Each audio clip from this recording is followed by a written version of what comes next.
All right, guys, today we'll be changing out the suspension setup on my R129 SL500, and that's going to consist of lowering springs from H&R. We got Bilstein V4 struts front and rear, and also got some control arm bushings, because everything in this car is absolutely totaled. All the bushings have been eaten away by oil.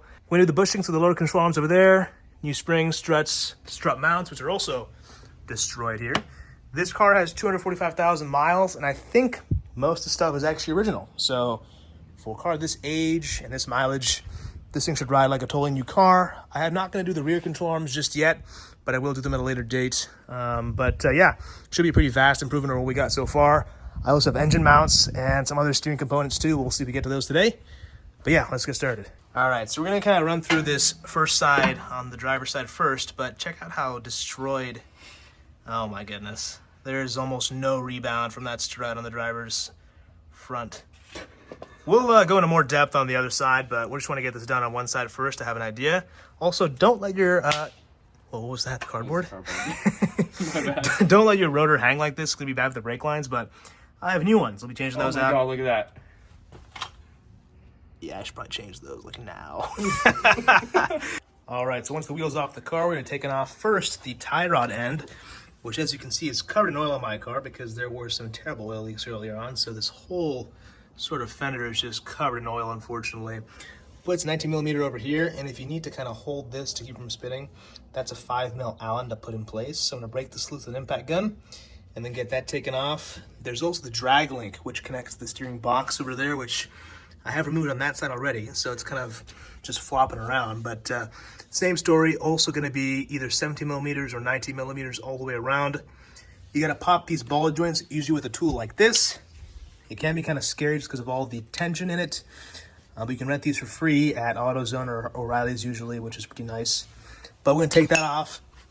You want to be mindful of your brake lines because these things will be under a lot of tension once this is removed, especially when these things flop around. So just be careful of that. My brake lines, as you can see, are already pretty bad. So I'll be changing these today as well, most likely. Once this tire is removed, we're going to remove the lower control arm.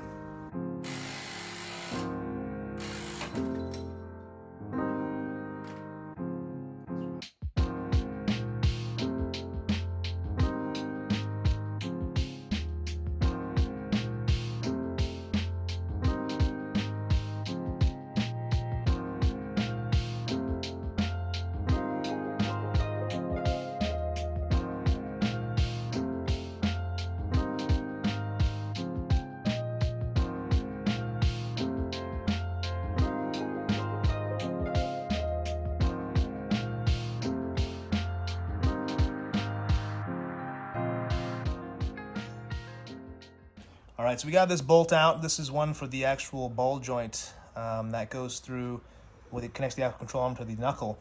This bolt can get pretty seized. As you can see, it got really stuck, and that's why these threads are ruined. But luckily, the new ball joint will come with some new bolts. Be very careful because it's under a lot of tension between the spring and also the sway bar and just this whole geometry as a whole. It's under quite a lot of tension, so be very, very careful. Make sure you still have your jack firmly in place. And then once this bolt is out, and you've kind of loosened your control arm bushings that meet with the subframe, there's really nothing actually holding this control arm to this knuckle because this spring's going to push down very, very fast. And these springs hold at a lot of tension, more than most normal cars. Mercedes springs are huge and very, very high tension, so be very careful with these. You should use a spring compressor, but I'm not going to, but you should. If you have the tools, you definitely should. And there's actually a special spring compressor for Mercedes of this era, so definitely be sure to get one of those. I'll link in the description below.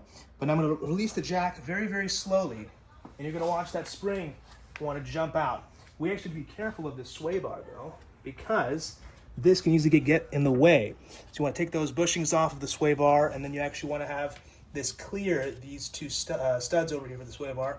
So I'll lower it slowly, and then I'll move that sway bar out of the way.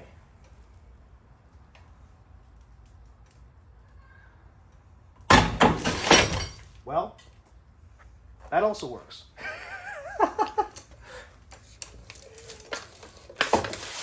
All right, so what I've done is I've taken some MAP gas and just heated the crap out of this section over here on the lower control arm. Just this piece here. You can melt them out, which we may have done already on that side. But it's not the best thing to do because the fumes are just not great for you. So you heat this up like crazy, take some vice grips, and what you want to do is I kind of just step on the arm like this, and if you insert your vice grips like so, clamp down just as tight as you can. See that, like that? Don't get this metal ridge though, because that is part of the actual control arm, and just pull up, back and forth.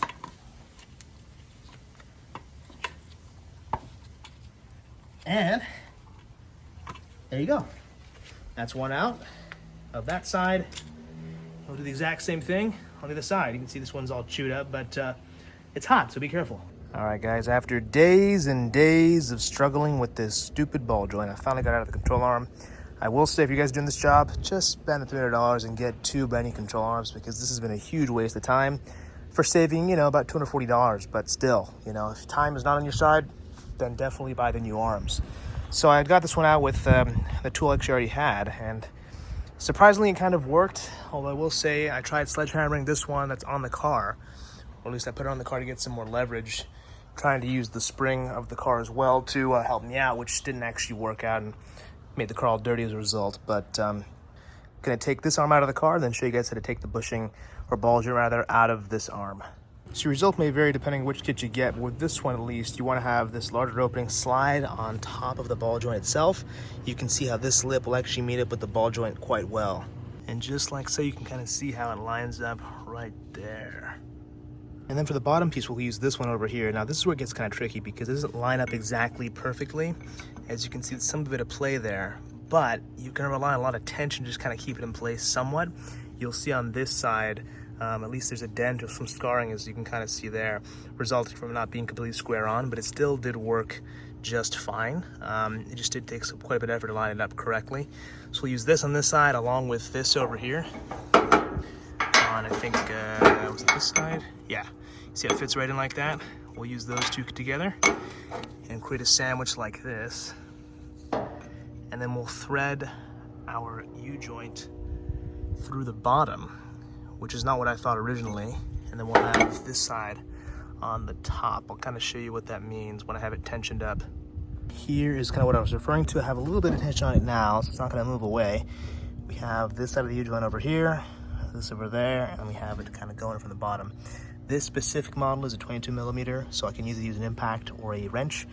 You're not supposed to use an impact, and in this case I actually did not use one, because I found that using one caused this whole assembly to slip a bit too much, and it would then kind of fall apart. You can see it's not exactly straight with that bottom cup there, but it does the job. So what I'll be using is a breaker bar in my 22mm socket. I just use an open-ended wrench like this, just kind of get it started. But using the breaker bar certainly worked out well for me. And I put it flat on the ground. Getting leverage will be difficult, and will be quite difficult overall. But just do it very slowly, and don't let it get away from you too much, because as you go slowly, it eventually hear a pop, and it'll slide right through. You can kind of keep track by looking at that little window right there. But in my case, I kind of found that it all came out in one go, so just kind of keep that in mind. You will also want to take off the rubber boot of the old ball joint before doing this. It'll get in the way. There should be also a little metal ring keeping that boot on there, so just go ahead and take that off. You should be good to go. Okay, almost there. And there it is. Whew. That was a lot of effort. And now, we can see what we accomplished.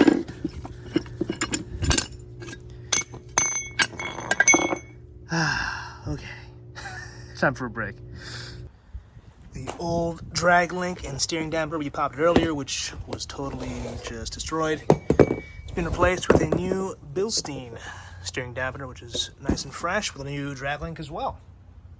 So, pardon the mess here, but this side is pretty much done, aside from a new tie rod, because the drag link isn't in yet. But once the drag link is in, I'll put the tire in for this side. But I'm going to hold off because that whole side isn't done yet. I'm going to show you guys how to do that side as well, because now that I know what I'm doing, I can actually show you guys what it is to do and how to do at least the most efficient way I know how to. Because it hasn't been the easiest process, but it'll be very satisfying, because now every single joint up front will be brand new. I'm also going to do the engine mounts while I'm working in the middle of the car with the drag link, because why not? Those can be a bit tricky, so we'll see how it goes. Well, I just popped out one of the old engine mounts. I used to just jacked up the engine with a jack in the oil pan with a piece of 2x4 just to kind of distribute the weight better. I've also unbolted the top of the engine mounts first by reaching up sort of kind of where the steering box and drag link go. You can kind of see over there. if you reach your hand through there, you take off one panel. Where'd it go? There's a little metal panel that kind of covers up the exhaust to kind of shield the drag link from the exhaust, from the headers rather. And if you just take that panel off, there's two 10mm screws. This guy over here, there's one 10mm nut and one 10mm bolt. You take that off, the whole thing just drops down, and you have easy access to the engine mounts right over there. Now, this is much easier considering I have the drag link and tie rods disconnected. It's kind of why I'm doing this right now. But if they were connected, you might want to do that because you can't really get easy access to the passenger side or the right side in my case. The right side is kind of blocked by the alternator and the oil filter housing, so it's pretty hard to get to. The other side is super easy. You kind of reach up anywhere from the subframe and you can get easy access to that top bolt. The top bolt is 17mm and the bottom two are both 13mm.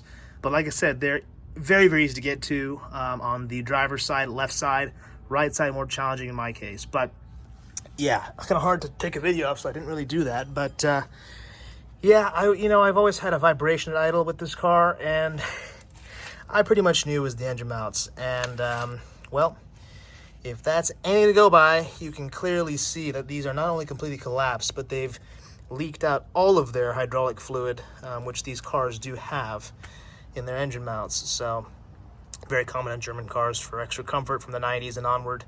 Even before that, I think they also had the same or similar sort of thing. But yeah, this should be a huge, huge difference in NVH in the cabin. NVH meaning noise, vibration, and harshness. So this should be a huge step up because yeah, these aren't doing anything. So let's get this back in. We should be good to go. Do not forget to put that heat shield back on top of the engine mount because that'll prevent it from burning up under the exhaust. Before placing the new bushings and ball joints in your control arms, you should first wire wheel them and clean them up really nicely. This looks pretty good to me on the ball joint side. And for the bushings, not perfect, but good enough. It'll fit the new bushings in without an issue. The other side was no problem. Now the bushings will actually just kind of push in pretty easily at first. You can kind of use a pusher ball joint puller to kind of push them in further. And then the ball joint, same story. You just kind of get crafty with how you use the tool. And I will show you guys how I do it for the bushings and the ball joints. Probably not the perfect way of doing it, but it works for me. Gets the job done. So I've just pulled this ball joint out of the freezer to make it contract a little bit. Now, it was in the sun for quite a while, so it's actually quite warm. You'll want the notches, if your ball joint has it, to line up with this side and this side. I'll put a picture of that here, what that looks like. This one doesn't actually have the notches, but we can tell based on how it actually moves.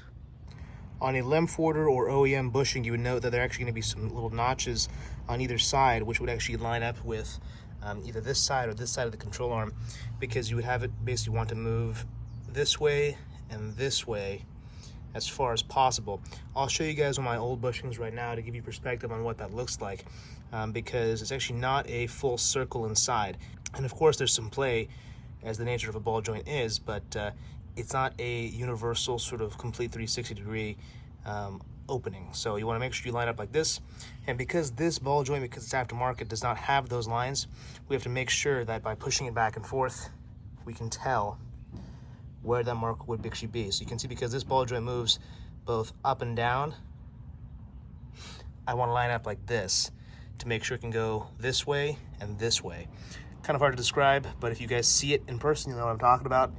I actually had an issue with a Lemforder ball joint because the ball joint didn't actually have the notch in it. Here's the part right here that was defective. And you can see there's no notch in there, and that's where the bolt's supposed to slide in, so that's no good for us.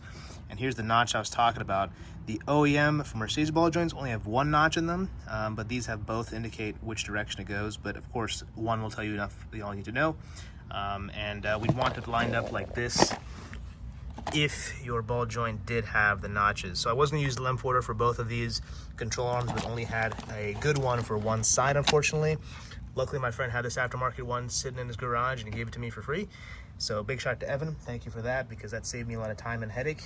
I am going to return this one and get a new one, but it's just not worth replacing the ball joint, because I don't have time for that, unfortunately. So now we can press this guy in. It's going to go in pretty easily, and we're going to use pretty much the same tool we used to take it out, just a different sort of organization of it, but pretty much the same idea.